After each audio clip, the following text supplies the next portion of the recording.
Hi, ఇవాళ నేను చాలా డిఫరెంట్ టాపిక్ ఒకటి చెప్పాలి. ఇది యాక్చువల్గా ఒక పేషెంట్ నా మీద వేసిన ఒక అక్యూజేషన్ అనుకోవచ్చు. But I don't know, I take it positively. ఒక పేషెంట్ సమ్ గవర్నమెంట్ ఆఫీషియల్ తను ఒకసారి ఫోన్ చేసి అపాయింట్మెంట్ బుక్ చేసుకున్నారు. నేను ఇట్లా 5 o'clock వస్తాను అని చెప్పి. ఆ రోజు 5 o'clockకి రాలేదు. అరౌండ్ 5:15కి అట్లా మా స్టాఫ్ కాల్ చేస్తుంటే ఫోన్ ఆన్సర్ చేయలేదు. సో ఫైన్, మేము వదిలేసాం. నెక్స్ట్ టైం కూడా ఇట్లానే ఒకసారి ఎప్పుడో ఫోన్ చేసి అపాయింట్మెంట్ బుక్ చేసుకున్నారు. సేయింగ్ నాకు ఈవినింగే కావాలి, బికాస్ నేను వర్కింగ్, నేను మార్నింగ్ రాలేను, నాకు ఈవినింగ్ ఈ టైం బుక్ చేయండి అని చెప్పారు. సో మా స్టాఫ్ అట్లనే బుక్ చేశారు. సేమ్ స్టోరీ, కరెక్ట్గా అపాయింట్మెంట్ టైంకి రాలేదు, ఫోన్ ఎత్తట్లేదు అనమాట. లేటర్ నేను యాక్చువల్గా వేరే వాళ్ళతో కూడా మాట్లాడుతుంటే ఇట్లాంటివి చాలానే జరుగుతాయి అని చెప్పారనమాట.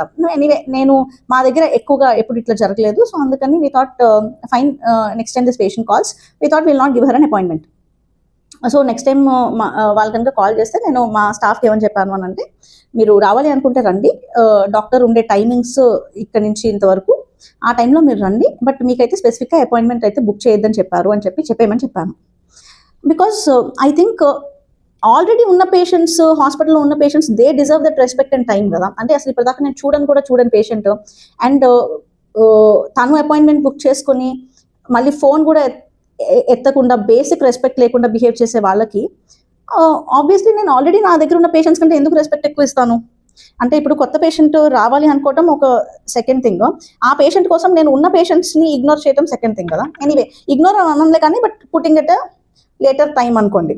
సో ఐ సెడ్ నో, తనకైతే కనుక ఇంకా అపాయింట్మెంట్ అయితే బుక్ చేయొద్దు, రావాలి అనుకుంటే రమ్మని చెప్పాను. సో సేమ్ స్టోరీ, ఒక 1 week 10 days తర్వాత మళ్ళీ షీ కాల్ అండ్ మా స్టాఫ్ ఏమో స్పెసిఫికలీ చెప్పారనమాట, లేదు మేము మీకైతే అపాయింట్మెంట్ బుక్ అయితే చేయొద్దని చెప్పారు, మీరు రావాలి అనుకుంటే రండి, డాక్టర్ గారు ఉండే టైమింగ్స్ ఇవి అని చెప్పారనమాట. సో నా ఫోన్ నెంబర్ యాక్చువల్గా మొత్తం ఆల్మోస్ట్ సోషల్ మీడియా అన్నింటిలో ఉంటుంది, మొత్తం యూట్యూబ్ వీడియోస్లో కానీ అంతా ఉంటుంది. సో షీ అపారెంట్లీ సెడ్, నా దగ్గర డాక్టర్ గారి ఫోన్ నెంబర్ ఉంది, నేను ఆవిడకి కాల్ చేసి మాట్లాడతాను అని చెప్పి. And then she call me saying, నేను ఇట్లాగా గవర్నమెంట్ ఆఫీషియల్ని, నాకు ఈ టైమింగ్స్ ఉంటాయి, నేను ప్రతిసారి ఫోన్ ఎత్తుతానని నేను చెప్పలేను, ఆ టైంలో వద్దాం అనుకుంటాను కానీ నాకు కుదరదు, నేను ఫోన్ ఎత్తలేకపోతూ ఉంటాను ఆ టైంలో, సో నేను ఐ కెన్ నాట్ ప్రామిస్. అది కాక ఎన్నో స్పామ్ కాల్స్ లాగా వస్తూ ఉంటాయి, ప్రతిదీ ఎందుకు ఎత్తుతాము అని చెప్పి అన్నారు. ఫస్ట్ థింగ్, అది స్పామ్ కాల్ కాదు, ఆవిడే ఫోన్ చేసి అపాయింట్మెంట్ బుక్ చేసుకున్న నెంబరు, అది స్పామ్ కాల్ కాదనేది తనకు తెలుసు. బట్ స్టిల్ ఎనీవే, నేనైతే చాలా రెస్పెక్ట్ఫుల్గా చెప్పాను, ఓకే మేడం, మీరు ఇట్లాగా గవర్నమెంట్ అఫీషియల్ అంటున్నారు, ఐ అండర్స్టాండ్, మీకు ఈ టైమింగ్స్ ఉంటాయి అని చెప్పి, బట్ మీకోసం అని చెప్పి 2 సార్లు అలానే బుక్ చేశారు, బట్ 2 సార్లు కూడా మీరు రాకపోవడమే కాక బేసిక్ రెస్పెక్ట్ లేకుండా ఫోన్ కూడా ఎత్తలేదు తిరిగి. సో ఆల్రెడీ మేము మాకున్న పేషెంట్స్ని రెస్పెక్ట్ చేయడం ఆ టైంలో ఇంపార్టెంట్. ఇప్పుడు కూడా మేము మిమ్మల్ని రావద్దని ఏం చెప్పట్లేదు, but we respectfully decline to give you an appointment అని చెప్పాను.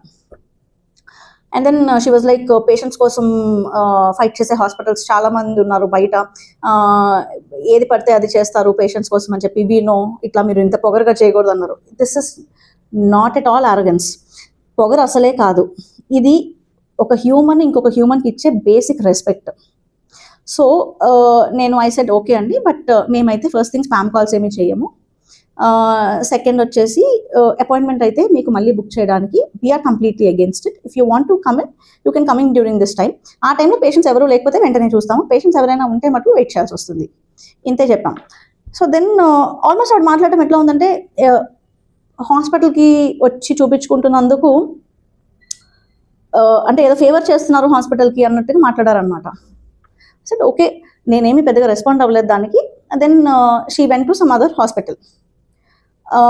దెన్ లేటర్ ఆల్మోస్ట్ ఒక 3.5 months అట్లా తర్వాత ఫోన్ చేసి, నాకు యాక్చువల్గా మీ గురించి మా కొలీగ్ చెప్పింది, who is also working with me in my office, she conceived with you, నేను అందుకని చెప్పి మీ దగ్గరికి వద్దాము అని అనుకున్నాను, తను ఈవినింగ్సే చూపించుకుంది మీ దగ్గర, అండ్ తనకైతే మీరు ఏ టైం అంటే ఆ టైం చూసారంటే, మరి వాళ్ళు వచ్చుంటారు ఆ టైంకి, అంటే చెప్పిన టైంకి వచ్చుంటారు, I do not know, but మీరు నాతో అట్లా మాట్లాడారన్న కోపంతో నేను వేరే సెంటర్కి వెళ్ళాను, బట్ అక్కడ నాకు ఐవీఎఫ్ ఫెయిల్ అయింది. యాక్చువల్గా ఇది నా లాస్ట్ ఛాన్స్ ఐవీఎఫ్ చేసుకుని కన్సీవ్ అవ్వడానికి, బికాజ్ నాది ట్రాన్స్ఫర్ అయిపోయి ఆల్మోస్ట్ ఏదో కర్ణాటక బార్డర్ దగ్గరికి పోస్టింగ్ అవుతోంది. సో నేను అక్కడికి వెళ్ళి ఏం చేయించుకోలేను, సో నేను విజయవాడలోనే ఉన్న టైంలోనే ఈ ఐవీఎఫ్ అంతా చేసేసుకుందాం అనుకున్నాను, మీ వల్ల నేను చేసుకోలేదు అని చెప్పి నా మీద అంటున్నారు. అంటే అసలు ఈ మొత్తంలో ఆవిడ నా మొహం చూడలేదు, నేను ఆవిడ మొహం చూడలేదు, నేను ఆవిడ ఐవీఎఫ్ ఫెయిల్ అవ్వడానికి కారణం. This is what she said. అంటే ఒక మనిషి కోపం వస్తే లేకపోతే ఒక బ్లేమ్ ఎవరి మీదన్నా షిఫ్ట్ చేయాలి అని అంటే ఎంత ఎక్స్టెంట్గా వెళ్ళటం అంటే ఇదే అనమాట.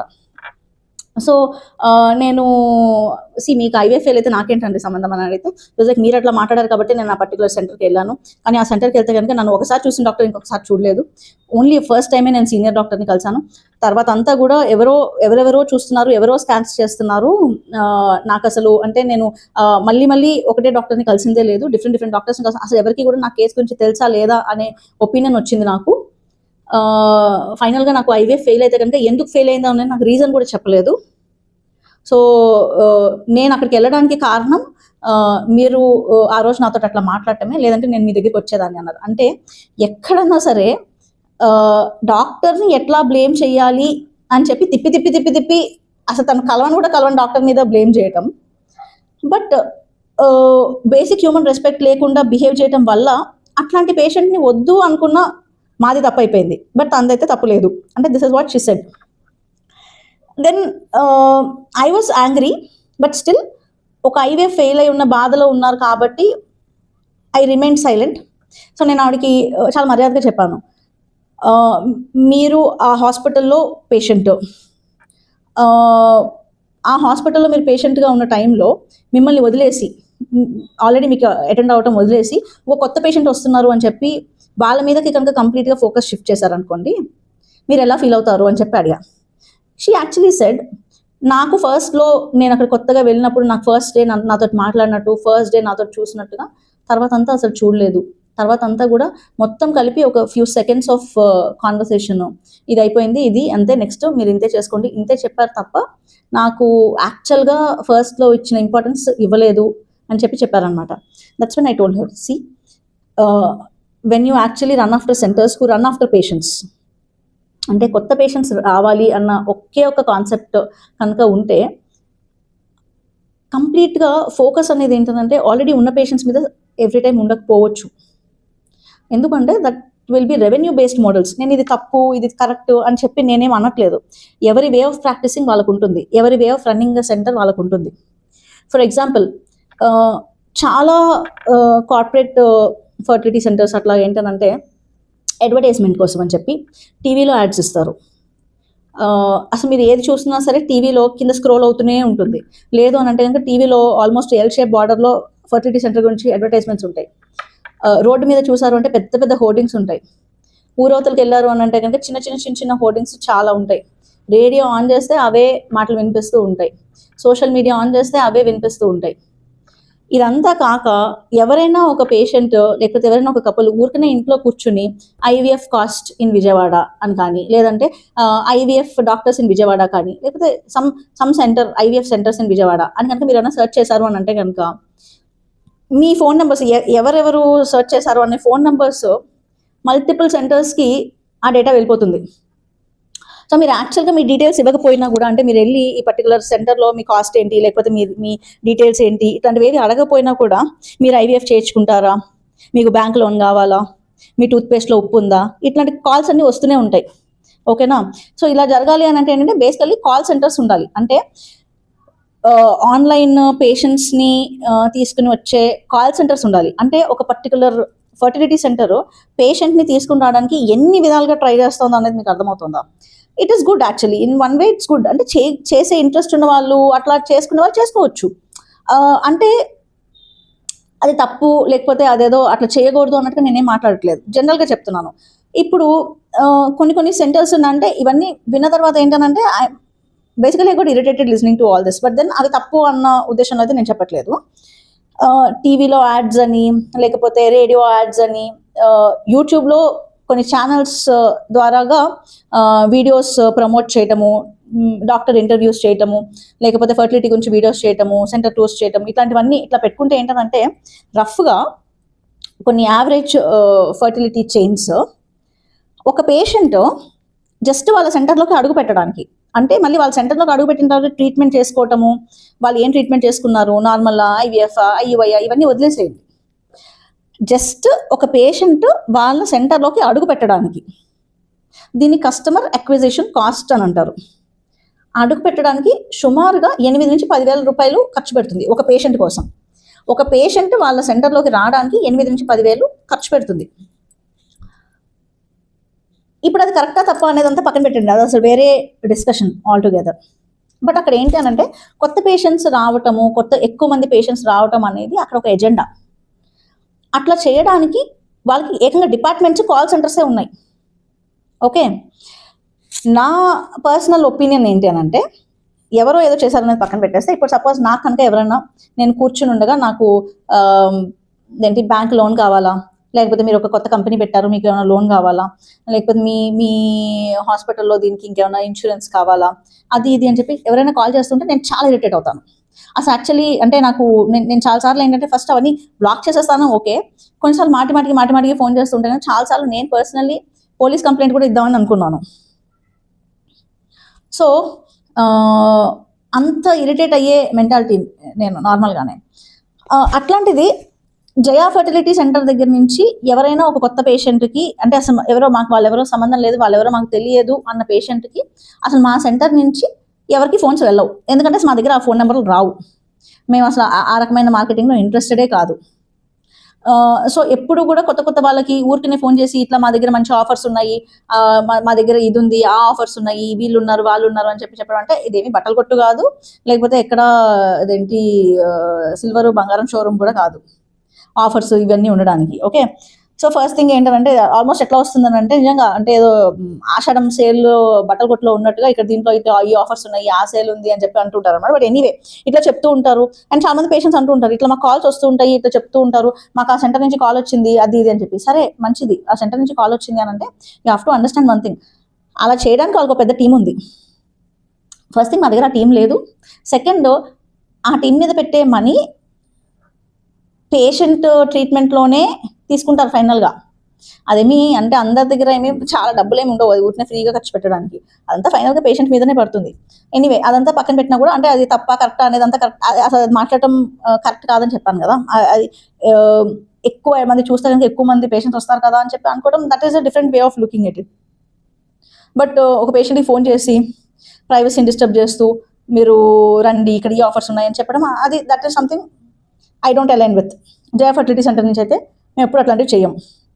సెకండ్, ఓన్లీ పేషెంట్ వాళ్ళంతటిగా వాళ్ళు ఫోన్ చేసి అపాయింట్మెంట్ బుక్ చేసుకుంటే, సో అపాయింట్మెంట్ టైంకి వస్తున్నారా లేదా అని చెప్పి కాల్ చేస్తారు. అది కూడా మాటిమాటికి ఆన్సర్ చేయకుండా ఇట్లాగా రెస్పెక్ట్ఫుల్గా కాకుండా బిహేవ్ చేస్తే అట్లాంటివి మేము ఎంకరేజ్ చేయము. ఓకే, నెక్స్ట్ ఈ పర్టికులర్ ఇది ఆవిడ నాతో అంటూ ఉన్నారనమాట. వాళ్ళు చాలా కౌన్సిల్ చేసి నాతోటి చాలా మంది ఫోన్లో మాట్లాడి నన్ను ఫైనల్గా సెంటర్కి పిలిచారు. వాళ్ళు చూపించిన ఇంట్రెస్ట్ నాకు మీరు చూపించలేదనిపించింది అని చెప్పి. I don't know how to explain, but ఫోన్లో ఇంట్రెస్ట్ చూపించటము ఒక డాక్టర్ నాలెడ్జ్ ఆర్ వాళ్ళ క్యాపబిలిటీస్ రెండు ఒకటి కాదు. ఒక కౌన్సిలర్ని పెట్టుకొని ఫోన్లో చాలా స్వీట్గా మాట్లాడిస్తే కనుక అక్కడ ఉన్న డాక్టర్ సడన్గా మంచిగా అయిపోరు. Understand this fact. ఫోన్లో ఎవరన్నా సరే మంచిగానే మాట్లాడతారు, సేల్స్ గర్ల్స్ కూడా మంచిగానే మాట్లాడతారు. దాని మీనింగ్ ఏంటంటే సడన్గా అక్కడ ఉన్న డాక్టర్ ఎక్స్పీరియన్స్డ్ అయిపోరు. This is what you have to understand. ఇంకోటి కూడా ఉంది, ఒక స్టోరీ ఏంటనంటే ఒక పర్టికులర్ ఎవరో ఒక పర్సన్ జూ ఏదో పెట్టాడు. ఒక యానిమల్స్ని చూడడానికి 500 రూపాయలు టికెట్ పెట్టాడు, ఎవరు వెళ్ళలేదు. 400 రూపాయలు పెట్టాడు, అయినా ఎవరు వెళ్ళలేదు. 100 రూపాయలు పెట్టాడు, అయినా ఎవరు వెళ్ళలేదు. ఫైనల్లీ ఇంక ఇట్లా కాదు అని చెప్పి ఒక జూక్ మొత్తం ఫ్రీగా చేశారు. ఎంట్రీ ఫ్రీ పెట్టేపాటికి అందరూ వెళ్ళారు. రండి రండి రండి మా దగ్గర ఆఫర్స్ ఉన్నాయి, మా దగ్గర ఫ్రీ, జూలోకి ఎంట్రీ ఫ్రీ అని చెప్పి చెప్పారనమాట. అందరూ వెళ్ళారు. అందరు లోపలికి వెళ్ళగా తలుపులన్నీ వేసేసి జూ అన్ని బయటకు వచ్చే దారులన్నీ మూసేసి లోపల ఉన్న జంతువులన్నింటినీ వదిలేరు బయటికి. మీరు ఇప్పుడు బయటికి వెళ్ళాలంటే కనుక 500 కట్టాలని చెప్పారు. ఇది అలానే ఉంది. ఫ్రీగా స్కాన్లు, ఫ్రీగా కన్సల్టేషన్స్, ఫ్రీగా ఐయుఐలు ఇవన్నీ కూడా ఏంటంటే అసలు ఎప్పుడైనా గుర్తుపెట్టుకోండి, ఏదన్నా ఒకటి ఫ్రీగా ఇచ్చారు అని అంటే కనుక డెఫినెట్గా ఏదో ఆశించే ఇస్తారు. ఊరికనే ఫ్రీగా ఎవరు అంత దయాహృదయాలు ఎవరున్నారండి ఇప్పుడు. ఓకే, సో మీరు ఇదే నేను చెప్పిన ఈ స్టోరీయే మీరు నార్మల్ లైఫ్లో కూడా మీరు ఎనాలజీ వాడుకోండి. ఫ్రీగా పిలుస్తారు, ఆఫర్స్ ఉంటాయి, అన్నీ పిలుస్తారు. అక్కడ దాకా వెళ్ళిన తర్వాత ఏంటంటే ఒకసారి స్టార్ట్ చేసిన తర్వాత, ఒకసారి మునిగిన తర్వాత అర్థమవుతుంది. ఏంటి అనంటే సీనియర్ డాక్టర్ చూడరు ప్రతిసారి, జూనియర్ డాక్టర్స్ చూస్తారు. ఒకసారి చూసిన వాళ్ళు మళ్ళీ చూడరు.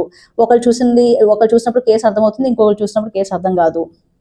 సమ్టైమ్స్ ఎవరికి అర్థం కాదు, అసలు ఏం చేస్తున్నాం అనే క్లారిటీ ఉండదు. సో ఏంటనంటే you will just become a number. ఒక ఫర్టిలిటీ సెంటర్లో జస్ట్ ఒక స్టాటిస్టిక్ మీరు. ఓకేనా? That is what it means when people are running after new patients. ఇప్పుడు అలా అని చెప్పి పొగరుగా అసలు మేమేమి కొత్త పేషెంట్స్ని రావటం ఇష్టపడమా అట్లా అనేం కాదండి. బట్ మెడికల్ ప్రొఫెషన్ అనేది చాలా రెస్పెక్ట్ఫుల్ ప్రొఫెషన్. డాక్టర్స్ ఎంత రెస్పెక్ట్ అయితే పేషెంట్స్కి ఇస్తారో పేషెంట్స్ నుంచి కూడా అంతే రెస్పెక్ట్ డాక్టర్స్ ఎక్స్పెక్ట్ చేస్తూ ఉంటారు. ఒకళ్ళ అంటే అసలు డాక్టర్ అనే మాట పక్కన పెట్టేసినా కూడా ఒక బేసిక్ హ్యూమన్ రెస్పెక్ట్ అది. అంటే ఒక అదర్ హ్యూమన్ బీయింగ్కి మనం ఇచ్చే బేసిక్ రెస్పెక్ట్ ఏంటంటే ఎక్నాలెడ్జింగ్. అర్థమవుతుందా? సో ఎప్పుడైనా కూడా ఏంటంటే ఒక పర్టికులర్ హ్యూమన్ బిహేవ్ చేసేటప్పుడు అరే ఇదే మనకైతే కనుక ఎలా ఉంటుంది అనేది అర్థం చేసుకోవాలి.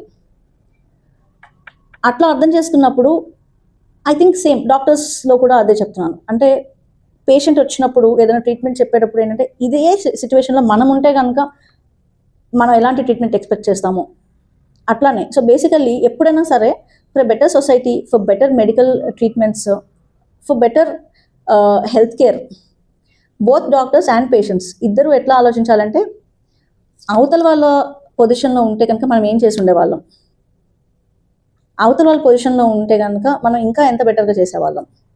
ఇది ఆలోచిస్తే కనుక హ్యూమన్ బిహేవియర్ చాలా మారుతుంది, పక్కన వాళ్ళ పట్ల రెస్పెక్ట్ చాలా మారుతుంది, అట్ ద సేమ్ టైం చాలా గుడ్ విల్ ఉంటుంది, చాలా గుడ్ విషెస్ ఉంటాయి మీతోటి. ఈ పర్టికులర్ పేషెంట్ని నేనేం హేట్ చేయలేదు, బట్ ఈ పర్టికులర్ పేషెంట్ ద్వారా నేను చాలా నేర్చుకున్నాను.